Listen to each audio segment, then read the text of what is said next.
পুরা good afternoon. সবাই কেমন আছো? আশা করছি সবাই অনেক ভালো আছো।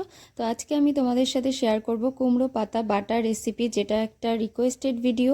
একজন বন্ধু আমাকে বলেছিল যে কুমড়ো পাতা বাটার রেসিপিটা তাকে শেখানোর জন্য, তাই আজকের আমার এই ভিডিও। তো ভিডিওটি তোমরা দেখো, অবশ্যই ভালো লাগবে। আমি প্রথমে কুমড়ো পাতাটাকে ভালো করে লবণ জল দিয়ে ধুয়ে নিয়েছি, তারপরে কুচিয়ে নিয়েছি। তারপর কড়াইয়ে তেল দিয়ে তার মধ্যে দিয়ে দিয়েছি শুকনো লঙ্কা আর রসুন, আর দিয়ে দেবো কালো জিরে। কালো জিরেটা একটু বেশি পরিমাণে দেব, আর শুকনো লঙ্কাটাও কিন্তু অনেকটাই দিয়েছি, কারণ একটু ঝাল ঝাল হলে বেশি ভালো লাগে। তোমরা যে যেমন ঝাল খাবে সেরকম দিয়ে দেবে। তারপরে এর মধ্যে দিয়ে দেব কুচিয়ে রাখা পাতাটা দিয়ে একটু নেড়ে চেড়ে নেব।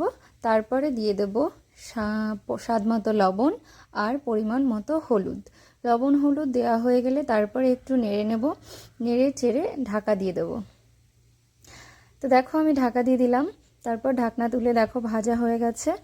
কিছু সময় ঢেকে রেখেছিলাম, তারপর দেখো ভাজা ভাজা হয়ে গেছে। এবার আমি এটাকে নামিয়ে নেব, শিলনোড়াতে বেটে নেব।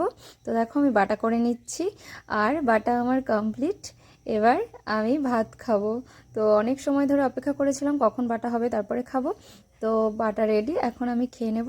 আর তোমরাও কিন্তু বাড়িতে ট্রাই করো, কুমড়ো পাতা বাটা কিন্তু খুব পছন্দ আমার, আর তোমাদেরও অবশ্যই ভালো লাগবে। তো বাড়িতে ট্রাই করে দেখো এবং কমেন্ট করে জানিও কেমন লাগলো ভিডিওটা। Thank you.